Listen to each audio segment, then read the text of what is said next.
Assalamualaikum warahmatullahi wabarakatuh.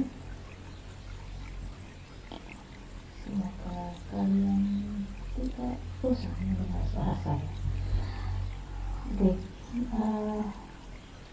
materi audit manajemen kali ini adalah sudah lebih fokus ke proses bisnis ya, audit pembelian atau pengadaan barang.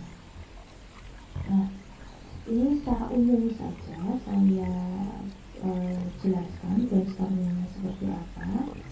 Jadi kita belajar dari sini, audit pembelian dan pengadaan barang itu secara umum kalau saya jelaskan detail nanti saya menjelaskan dua materi di dua kuliah sebenarnya. Yang pertama adalah supply chain management atau di SIM itu. Nah, ini semoga masih ingat tanda ini apa. Tanda ini adalah ke materi yang lain ya.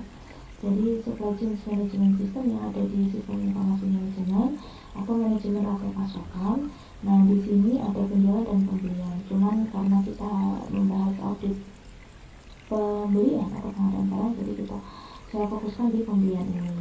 Nah, selain itu juga terkait dengan proses bisnis pembelian. Jadi semoga kalian masih ingat juga di sistem informasi akuntansi ada proses bisnis pembelian, hutang dan penerimaan kas. Nah, itu juga semoga kalian masih punya bahannya dan silahkan dibaca lagi.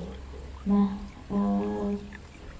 kalau di sini proses bisnis pembelian di sini lebih kepada bahan baku ya, lebih kepada bahan baku yang dipakai oleh perusahaan untuk proses produksi, atau yang lain pembelian adalah pembelian peralatan. Jadi kalau di sini mungkin terkait dengan persediaan. Nah, kalau di sini terkait dengan peralatan untuk kegiatan bisnis sehari-hari.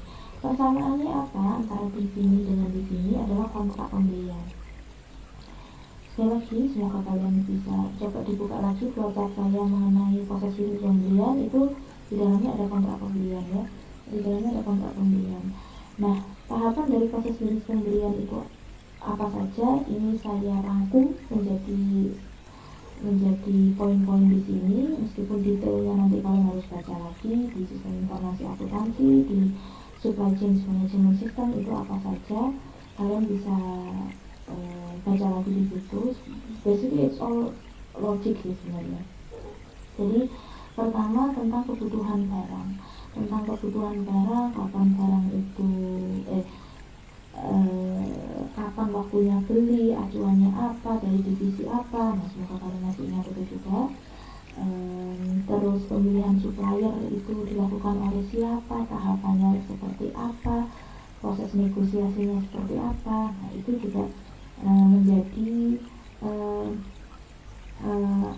area atau ruang lingkup di audit pembelian atau pengadaan barang ini.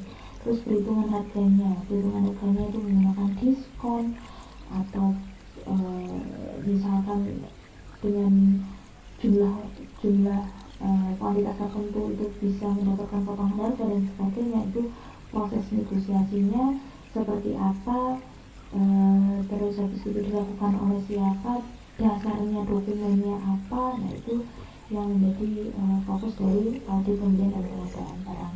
Pertimbangan pembayaran atau metode pembayaran atau waktu pembayaran. Misalkan apakah memang biasanya kalau perusahaan dengan pembelian dengan skala besar itu biasanya ada jam pembayaran ada jatuh tempo atau pembayaran hutang ya. Jadi kalau misalkan 1 minggu setelah barang datang kah, ataukah 1 minggu setelah barang dikirim, ataukah 1 bulan setelah barang datang, atau 1 bulan setelah barang keluar dari gudang, dan seperti berbagai macam jenis term pembayaran yang bisa dipakai saat proses bisnis pembelian. Nah, untuk menentukan dasarnya apa menggunakan term pembayaran tertentu itu juga bisa menjadi bahan dari atau ruang lingkup dari audit manajemen. Penerimaan barang, ketika kita sudah deal, memastikan bahwa barang itu sesuai dengan yang kita pesan, bahwa secara jumlah, secara quality, itu apa. Nah, mungkin kalian juga harus dilihat kembali di sistem informasi akuntansi, di flowchartnya, tugas-tugas gudang, terus penerimaan barang, persediaan itu seperti apa saja. Itu juga bisa kalian review lagi flowchartnya, tahapannya. Terus evaluasi kinerja supplier. Nah, ini memang tidak ada di flowchart, tetapi ini biasanya menjadi bahan pertimbangan juga sebagai seorang internal auditor untuk mengaudit pembelian. Jadi kita bisa lihat apakah supplier tertentu itu memang misalkan ini penerimaan barangnya apakah kuantitas dan kualitasnya sesuai dengan barang pesanan kita. Itu juga menjadi poin dari checklist audit atau pertanyaan audit di kinerja supplier. Ada berbagai macam jenis indikator, kategori dan sebagainya untuk menilai kinerja supplier. Ada term of payment, ada ketepatan waktu penerimaan barang dan sebagainya. Kalian bisa cari indikator kinerja supplier itu seperti apa. Nah, yang paling penting di sini adalah sini objektif dan tujuan utama. Di materi sebelumnya di pelaksanaan audit dan sebagainya, untuk menentukan program audit itu kita harus tahu objektif dan tujuan utama dari divisi tertentu. Kalau kita ngomong audit pembelian, berarti adalah fungsi-fungsi dari yang terlibat dalam proses bisnis pembelian. Jadi kalau misalkan di Flow Indonesia, sistem informasi akuntansi, yang terlibat di situ ada bagian pembelian, ada persediaan, ada gudang, ada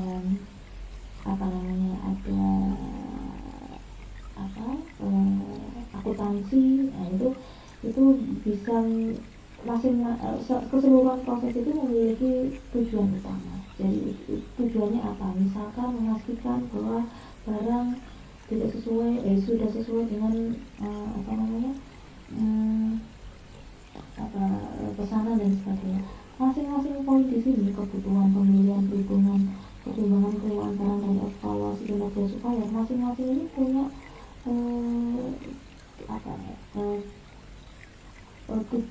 tujuan masing-masing. Kayak misalkan kebutuhan barang, memastikan bahwa pembelian sesuai dengan kebutuhan produksi gitu misalkan.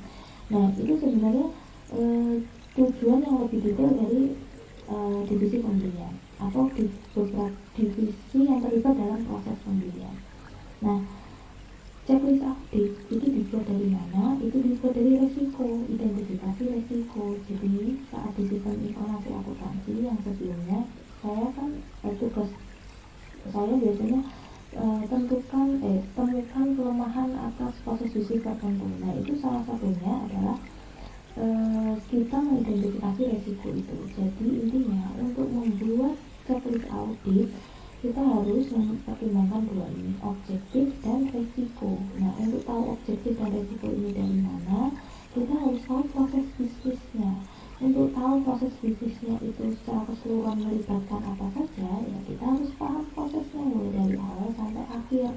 Tahunya gimana proses bisnisnya mulai dari awal sampai akhir, kita lihat sistem informasi akuntansinya dan sistem informasi manajemennya. Nah, secara garis besar seperti itu ya. Detailnya seperti apa itu tergantung perusahaan, karena masing-masing perusahaan proses pembeliannya berbeda-beda. Terus ini tugas kalian nanti, cuman saya kasih contoh saja. Jadi tugas kalian adalah buat data resiko dari proses pembelian dan checklist audit dari proses pembelian. Nah, seperti ini. Jadi misalkan resikonya adalah ini perusahaan membeli barang yang lebih kebutuhan. Nah, ini ditahapan kebutuhan tadi ya. Perusahaan membeli barang yang lebih kebutuhan. Dari resiko ini kita bisa mengembangkan checklist audit atau pertanyaan auditnya.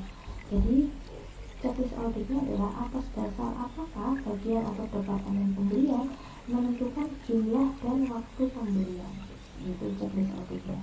Atau resiko yang berikutnya. Jadi banyak sekali resiko. Jadi kalian nanti bisa kalian bisa review kembali flowchart di sistem informasi akuntansi pembelian, atau kalian bisa baca buku di operational audit yang saya share di Moodle. Itu masing-masing tahapan pembelian ada risiko-risiko masing-masing, tujuan, dan kontrol, bagaimana kontrolnya. Kalau di bahasanya bahasa di bukunya mulia itu praktek yang sehat atau pengendalian internalnya. Nah itu biasanya dikembangkan dari situ. Nah jadi harga barang yang dibeli melebihi harga sebenarnya. Pertanyaannya, kalau kita mau meminimalisasi risiko ini, pertanyaan yang kita buat adalah bagaimana bagian atau departemen pembelian menentukan kontrak pembelian dengan supplier atau vendor. Jadi pemilihan suppliernya seperti apa, menentukan supplier itu bagus atau enggak seperti apa, apakah di ranking, apakah berdasarkan data sebelumnya, apakah kalau misalkan suppliernya baru itu tahapannya seperti apa, itu yang menjadi bahan pertimbangan kita untuk membuat checklist audit. Atau berikutnya, bagaimana proses negosiasi harga dengan supplier atau vendor. Nah ini juga menjadi salah satu checklist audit untuk memastikan bahwa resiko ini tidak terjadi. Tapi balik lagi, ketika kita nanti bertanya ke bagian pembelian, entah itu staf pembeliannya kah, atau bagian gudangnya, atau bagian persediaan, atau manajer pembeliannya, tentu saja nanti prosesnya nggak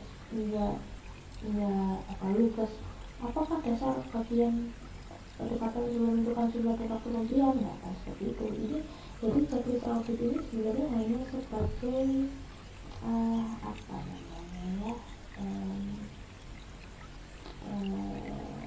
pegangan, acuan, guidance, ya, petunjuk untuk melaksanakan proses audit. Jadi mungkin pertanyaannya dengan pertanyaan apa dasar apakah bagian atau departemen pembelian menentukan jumlah dan waktu pembelian, untuk tahu untuk menanyakan dan untuk mendapatkan jawaban atas pertanyaan ini, kita mungkin diskusinya atau komunikasinya adalah simpel seperti ini. Misalkan, Bu, tolong jelaskan proses pembelian itu seperti apa.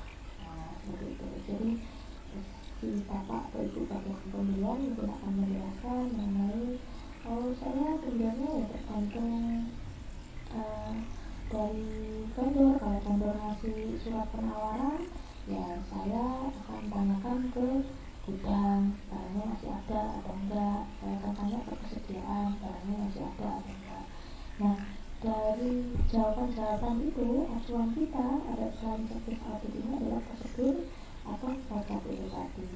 Misalkan di proses ternyata tidak sesuai dengan jawaban dari manajer pembelian itu, kita dalam prosesnya kita tidak mungkin kayaknya kok nggak cocok ya Bu, seperti itu. Tapi kita gali lagi, misalkan berarti kita tahu ya jumlah persediaan gitu, misalkan itu kalau update jumlah persediaan dari mana, prosesnya seperti apa. Nah itu yang kita tanyakan dalam proses audit. Kalau misalkan seperti yang tadi saya jelaskan, proses pembelian itu melibatkan beberapa divisi, kita pun juga harus mengkonfirmasi ke divisi yang lain. Cara bertanya ke supervisor pembelian atau manajer pembelian dengan kebagian persediaan atau gudang mungkin akan berbeda caranya. Jadi kayak misalkan kalau kita mau mengecek ke bagian gudang atau pembelian, kita tanya, Pak atau Mas atau Bu atau siapapun, jumlah persediaan ini diupdate kapan ya, atau diupdate ya ke bagian pembelian. Kalau misalkannya diupdate kok setiap bulan kita pasti bikin laporan dan sebagainya, berarti seharusnya jawaban si bagian departemen pembelian tadi mengenai bahwa dia terima penawaran dulu baru tanya ke gudang itu tidak sesuai dengan kontradiktif pernyataannya antara bagian pembelian dengan bagian gudang.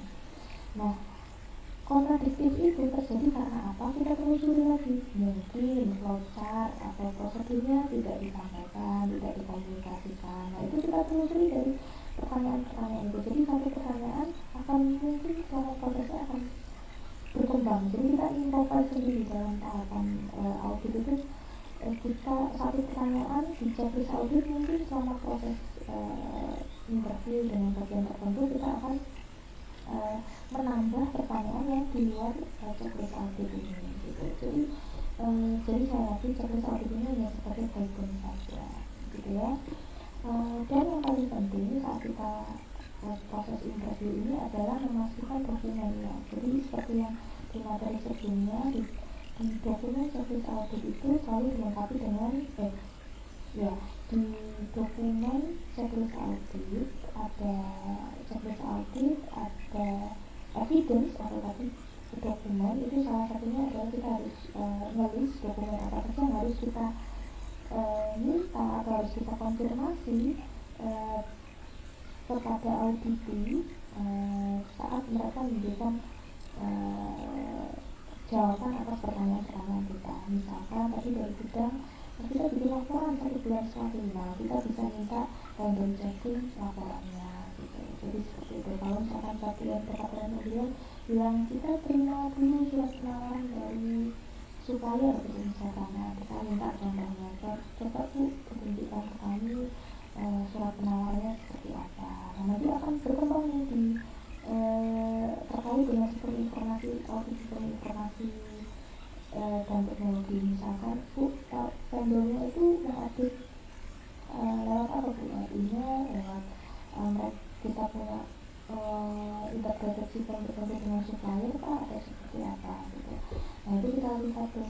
Atau bahkan di bidangnya sendiri misalkan bikin laporannya menggunakan program tertentu. Nah itu kita juga bisa lihat di audit sistem informasi bagaimana dia membuat program itu didapatkan dari bagaimana dia membuat laporan persediaan.